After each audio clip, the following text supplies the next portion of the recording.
KaraokeBooks. Crime and Punishment. Fyodor Dostoevsky. Translated by Constance Garnett. Chapter 21. Can this be still a dream? Raskolnikov thought once more. He looked carefully and suspiciously at the unexpected visitor. Svidrigailov. What nonsense!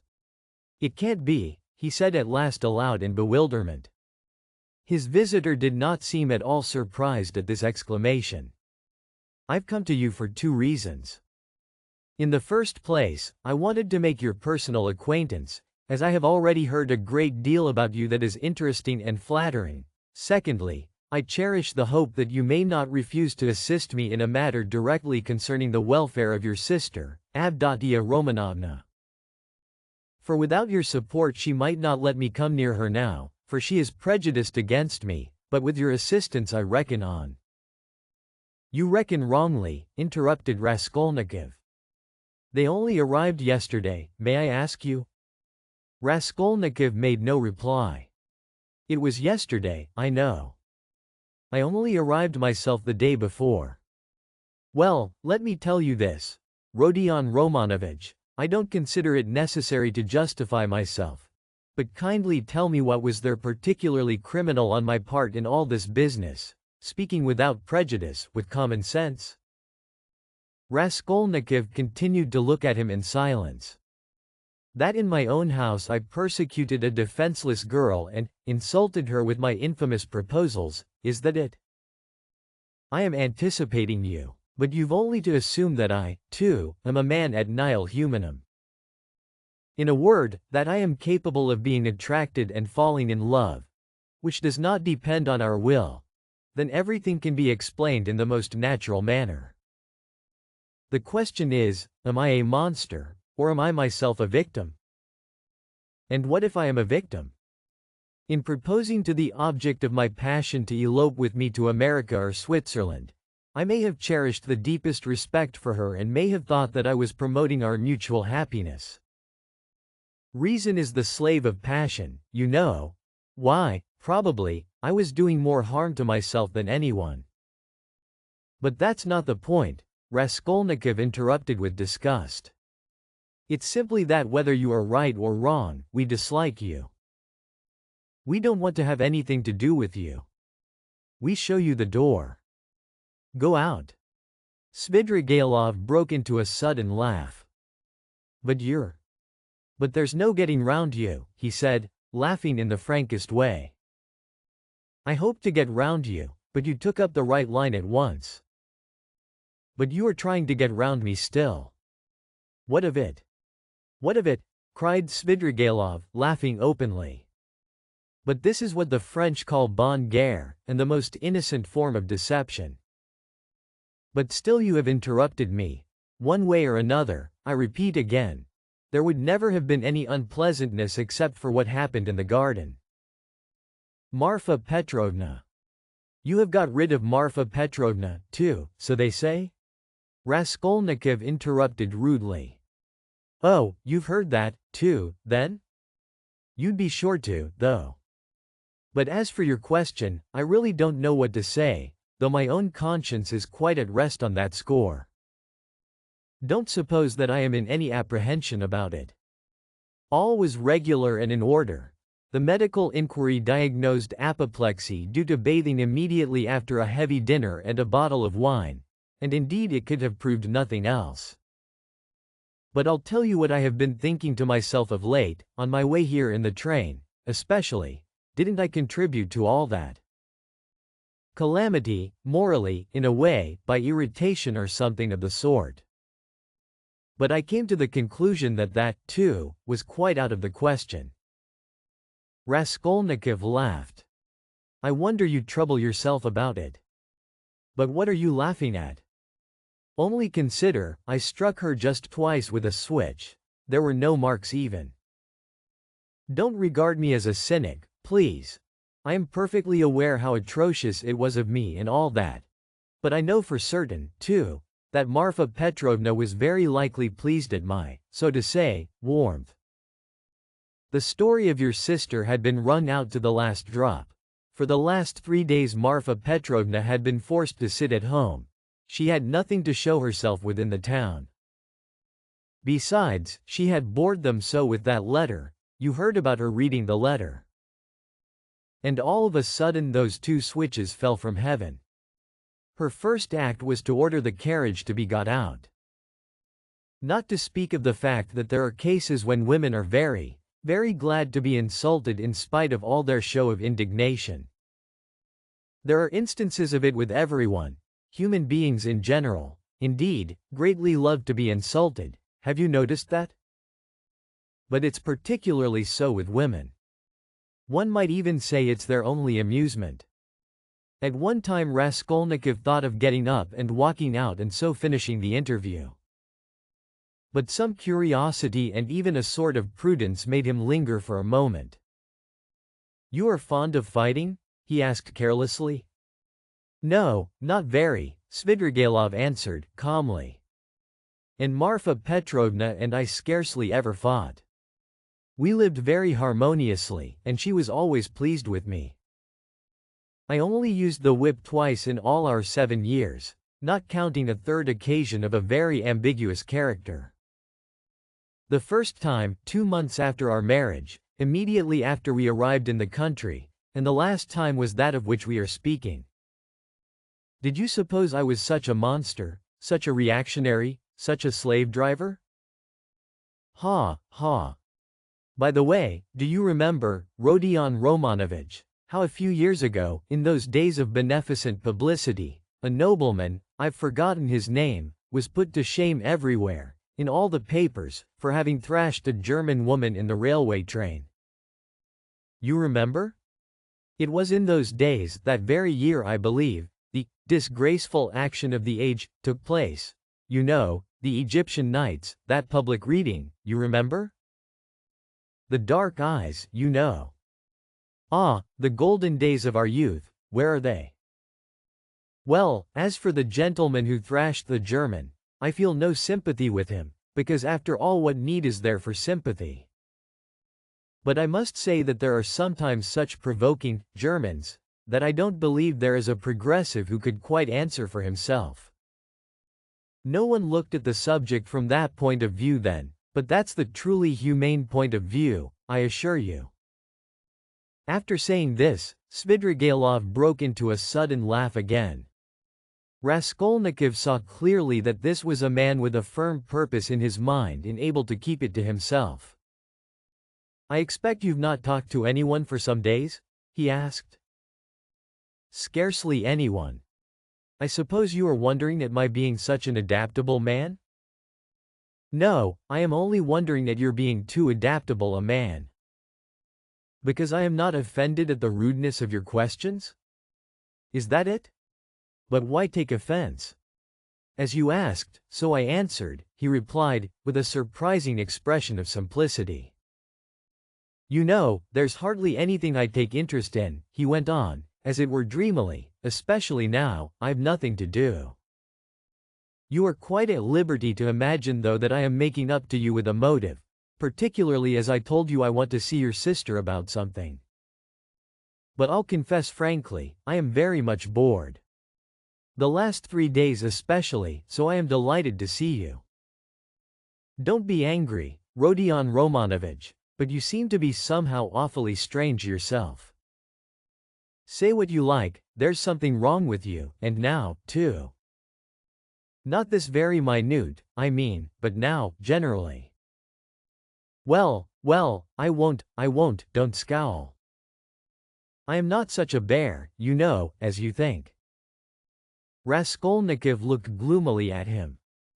"You are not a bear, perhaps, at all," he said. "I fancy indeed that you are a man of very good breeding, or at least know how on occasion to behave like one."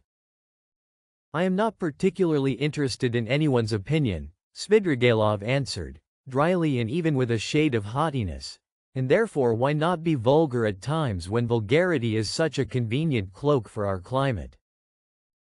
And especially if one has a natural propensity that way," he added, laughing again. "But I've heard you have many friends here. You are, as they say, not without connections."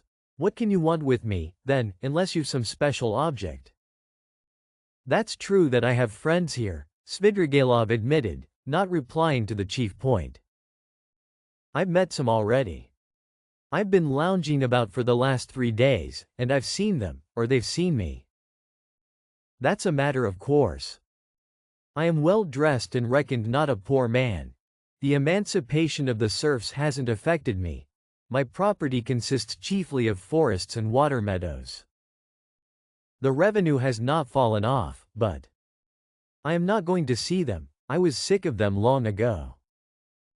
I've been here 3 days and have called on no one. What a town it is! How has it come into existence among us? Tell me that. A town of officials and students of all sorts. Yes, there's a great deal I didn't notice when I was here 8 years ago, kicking up my heels. My only hope now is in anatomy, by Jove, it is. Anatomy?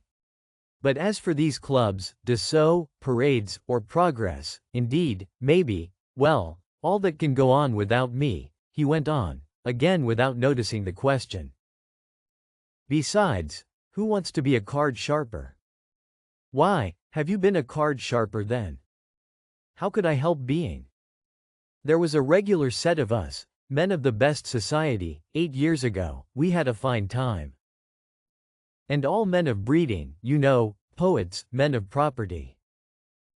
And indeed as a rule in our Russian society the best manners are found among those who've been thrashed. Have you noticed that? I've deteriorated in the country. But I did get into prison for debt, through a low Greek who came from Nezhin. Then Marfa Petrovna turned up, she bargained with him and bought me off for 30,000 silver pieces, I owed 70,000. We were united in lawful wedlock and she bore me off into the country like a treasure. You know she was 5 years older than I. She was very fond of me. For 7 years I never left the country. And, take note, that all my life she held a document over me, the IOU for 30,000 rubles, so if I were to elect to be restive about anything I should be trapped at once. And she would have done it. Women find nothing incompatible in that. If it hadn't been for that, would you have given her the slip? I don't know what to say. It was scarcely the document restrained me. I didn't want to go anywhere else. Marfa Petrovna herself invited me to go abroad, seeing I was bored, but I've been abroad before, and always felt sick there. For no reason, but the sunrise, the Bay of Naples, the sea. You look at them and it makes you sad. What's most revolting is that one is really sad. No, it's better at home. Here at least one blames others for everything and excuses oneself. I should have gone perhaps on an expedition to the North Pole, because j'ai le vin mauvais and hate drinking, and there's nothing left but wine. I have tried it. But, I say, I've been told Berg is going up in a great balloon next Sunday from the Yusupov garden and will take up passengers at a fee. Is it true? Why, would you go up? No, oh, no, muttered Svidrigailov, really seeming to be deep in thought. What does he mean? Is he in earnest? Raskolnikov wondered. No, the document didn't restrain me, Svidrigailov went on, meditatively. It was my own doing, not leaving the country, and nearly a year ago Marfa Petrovna gave me back the document on my name day and made me a present of a considerable sum of money, too. She had a fortune, you know. You see how I trust you, Arkady Ivanovich. That was actually her expression. You don't believe she used it? But do you know I managed the estate quite decently, they know me in the neighborhood. I ordered books, too. Marfa Petrovna at first approved, but afterwards she was afraid of my overstudying. You seem to be missing Marfa Petrovna very much? Missing her? Perhaps. Really, perhaps I am. And, by the way, do you believe in ghosts? What ghosts? Why, ordinary ghosts. Do you believe in them? Perhaps not, pour vous plaire. I wouldn't say no exactly. Do you see them, then? Svidrigailov looked at him rather oddly. Marfa Petrovna is pleased to visit me, he said, twisting his mouth into a strange smile. How do you mean, she is pleased to visit you? She has been 3 times. I saw her first on the very day of the funeral, an hour after she was buried. It was the day before I left to come here. The second time was the day before yesterday, at daybreak, on the journey at the station of Malaya Vishira, and the third time was 2 hours ago in the room where I am staying. I was alone. Were you awake? Quite awake. I was wide awake every time. She comes, speaks to me for a minute and goes out at the door, always at the door.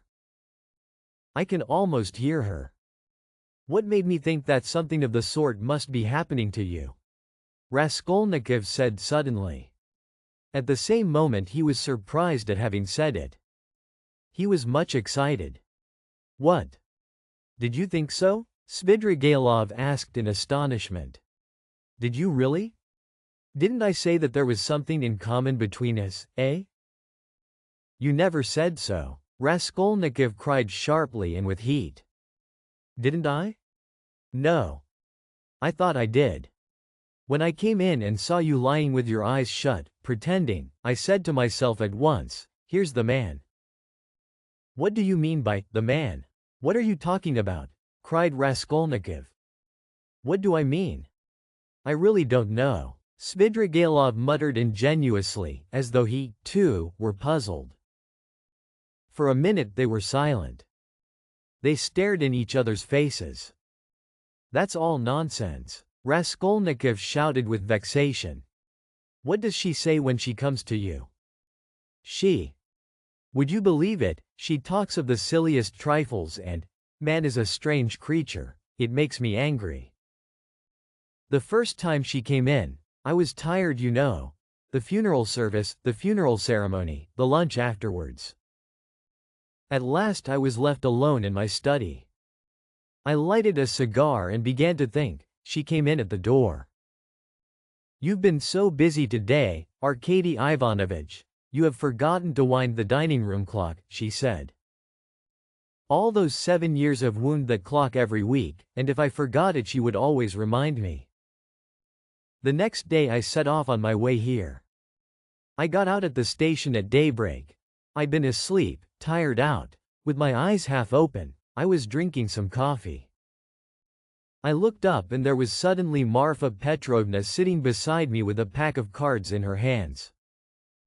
Shall I tell your fortune for the journey, Arkady Ivanovich?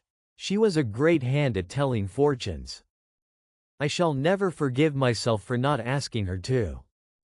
I ran away in a fright, and, besides, the bell rang.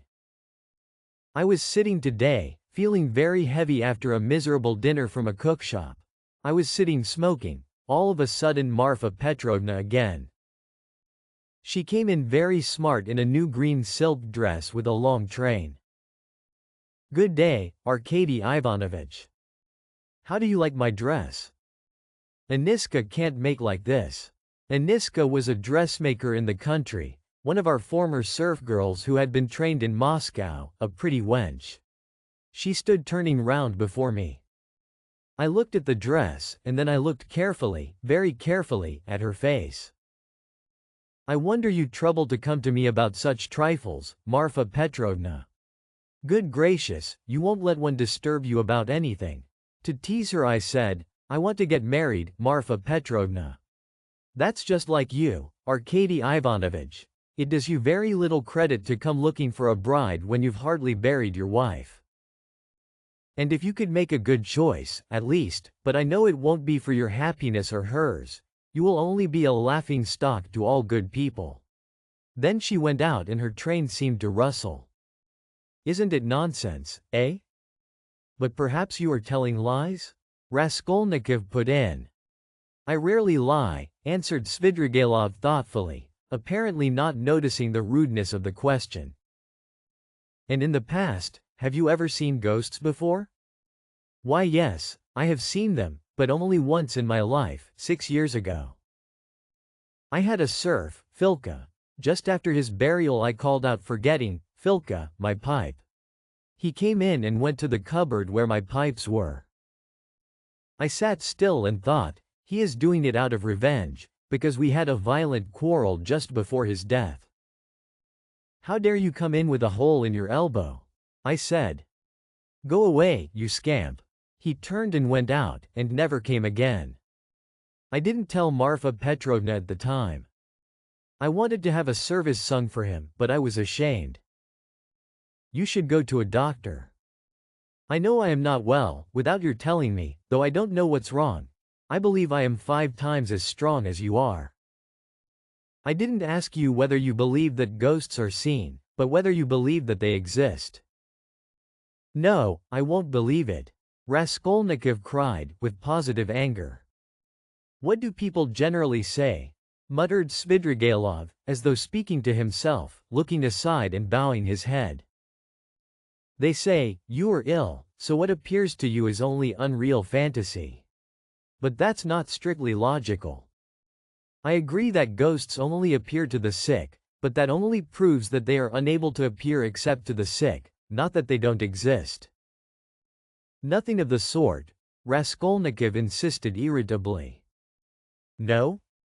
You don't think so? Svidrigailov went on, looking at him deliberately. But what do you say to this argument? Help me with it. Ghosts are, as it were, shreds and fragments of other worlds, the beginning of them. A man in health has, of course, no reason to see them, because he is above all a man of this earth and is bound for the sake of completeness and order to live only in this life. But as soon as one is ill, as soon as the normal earthly order of the organism is broken, one begins to realize the possibility of another world. And the more seriously ill one is, the closer becomes one's contact with that other world, so that as soon as the man dies he steps straight into that world. I thought of that long ago. If you believe in a future life, you could believe in that, too. I don't believe in a future life, said Raskolnikov. Svidrigailov sat lost in thought. And what if there are only spiders there, or something of that sort, he said suddenly. He is a madman, thought Raskolnikov.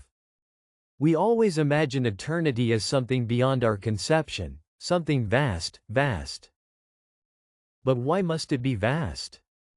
Instead of all that, what if it's one little room, like a bathhouse in the country, black and grimy and spiders in every corner, and that's all eternity is? I sometimes fancy it like that. Can it be you can imagine nothing juster and more comforting than that? Raskolnikov cried, with a feeling of anguish. Juster? And how can we tell? Perhaps that is just, and do you know it's what I would certainly have made it, answered Svidrigailov, with a vague smile. This horrible answer sent a cold chill through Raskolnikov. Svidrigailov raised his head, looked at him, and suddenly began laughing. Only think, he cried, half an hour ago we had never seen each other. We regarded each other as enemies. There is a matter unsettled between us. We've thrown it aside, and away we've gone into the abstract. Wasn't I right in saying that we were birds of a feather? Kindly allow me, Raskolnikov went on irritably, to ask you to explain why you have honored me with your visit. And I am in a hurry, I have no time to waste. I want to go out. By all means, by all means. Your sister, Avdotia Romanovna, is going to be married to Mr. Luzin, Pyotr Petrovitch? Can you refrain from any question about my sister and from mentioning her name? I can't understand how you dare utter her name in my presence, if you really are Svidrigailov. Why, but I've come here to speak about her. How can I avoid mentioning her? Very good, speak, but make haste. I am sure that you must have formed your own opinion of this Mr. Luzin, who is a connection of mine through my wife, if you have only seen him for half an hour, or heard any facts about him. He is no match for Avdotia Romanovna. I believe Avdotia Romanovna is sacrificing herself generously and imprudently for the sake of her family. I fancied from all I had heard of you that you would be very glad if the match could be broken off without the sacrifice of worldly advantages. Now I know you personally, I am convinced of it. All this is very naive. Excuse me, I should have said impudent on your part, said Raskolnikov.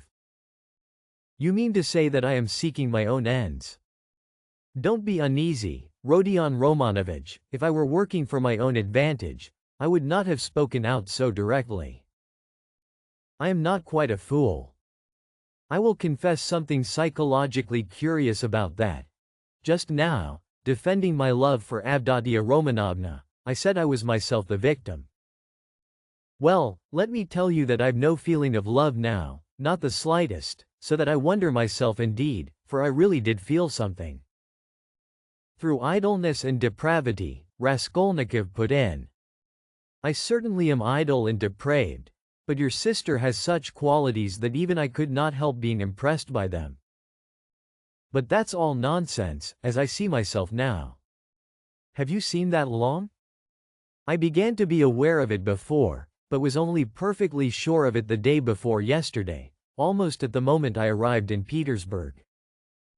I still fancied in Moscow, though, that I was coming to try to get Avdotia Romanovna's hand and to cut out Mr. Luzin. Excuse me for interrupting you. Kindly be brief, and come to the object of your visit. I am in a hurry, I want to go out. With the greatest pleasure. On arriving here and determining on a certain journey, I should like to make some necessary preliminary arrangements. I left my children with an aunt, they are well provided for, and they have no need of me personally. And a nice father I should make, too. I have taken nothing but what Marfa Petrovna gave me a year ago. That's enough for me. Excuse me, I am just coming to the point. Before the journey which may come off, I want to settle Mr. Luzin, too. It's not that I detest him so much, but it was through him I quarreled with Marfa Petrovna when I learned that she had dished up this marriage. I want now to see Avdotia Romanovna through your mediation, and if you like in your presence, to explain to her that in the first place she will never gain anything but harm from Mr. Luzin. Then, begging her pardon for all past unpleasantness, to make her a present of 10,000 rubles and so assist the rupture with Mr. Luzin. A rupture to which I believe she is herself not disinclined, if she could see the way to it. You are certainly mad, cried Raskolnikov, not so much angered as astonished. How dare you talk like that? I knew you would scream at me, but in the first place, though I am not rich, this 10,000 rubles is perfectly free. I have absolutely no need for it. If Avdotia Romanovna does not accept it, I shall waste it in some more foolish way. That's the first thing. Secondly, my conscience is perfectly easy. I make the offer with no ulterior motive. You may not believe it, but in the end Avdotia Romanovna and you will know. The point is, that I did actually cause your sister, whom I greatly respect, some trouble and unpleasantness, and so, sincerely regretting it, I want, not to compensate, not to repay her for the unpleasantness, but simply to do something to her advantage, to show that I am not, after all, privileged to do nothing but harm. If there were a millionth fraction of self-interest in my offer, I should not have made it so openly, and I should not have offered her 10,000 only, when 5 weeks ago I offered her more. Besides, I may, perhaps, very soon marry a young lady, and that alone ought to prevent suspicion of any design on Avdotia Romanovna.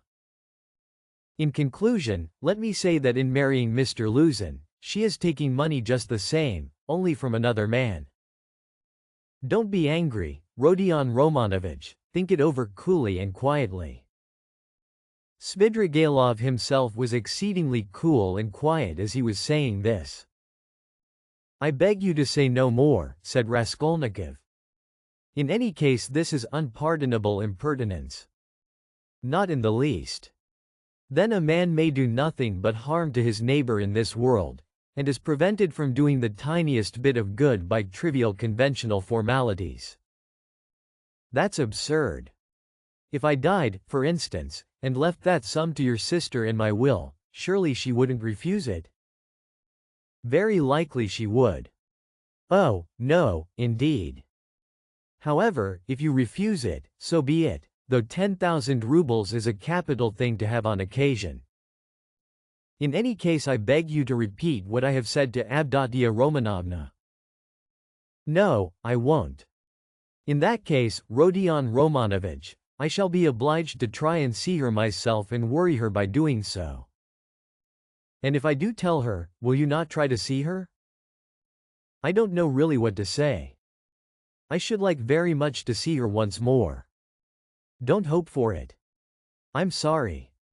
But you don't know me. Perhaps we may become better friends. You think we may become friends? And why not? Svidrigailov said, smiling. He stood up and took his hat. I didn't quite intend to disturb you, and I came here without reckoning on it. Though I was very much struck by your face this morning. Where did you see me this morning? Raskolnikov asked uneasily. I saw you by chance. I kept fancying there is something about you like me. But don't be uneasy. I am not intrusive. I used to get on all right with card sharpers, and I never bored Prince Sverby, a great personage who is a distant relation of mine, and I could write about Raphael's Madonna in Madame Prylakov's album, and I never left Marfa Petrovna's side for 7 years, and I used to stay the night at Vyazemsky's house in the Haymarket in the old days, and I may go up in a balloon with Berg, perhaps. Oh, all right. Are you starting soon on your travels, may I ask? What travels? Why, on that journey, you spoke of it yourself. A journey? Oh, yes. I did speak of a journey. Well, that's a wide subject. If only you knew what you are asking, he added, and gave a sudden, loud, short laugh. Perhaps I'll get married instead of the journey. They're making a match for me. Here? Yes. How have you had time for that? But I am very anxious to see Avdotia Romanovna once. I earnestly beg it. Well, goodbye for the present. Oh, yes. I have forgotten something. Tell your sister, Rodion Romanovich, that Marfa Petrovna remembered her in her will and left her 3,000 rubles. That's absolutely certain. Marfa Petrovna arranged it a week before her death, and it was done in my presence. Avdotia Romanovna will be able to receive the money in 2 or 3 weeks. Are you telling the truth? Yes, tell her. Well, your servant. I am staying very near you. As he went out, Svidrigailov ran up against Razumihin in the doorway. If you liked what you heard, please subscribe to the channel.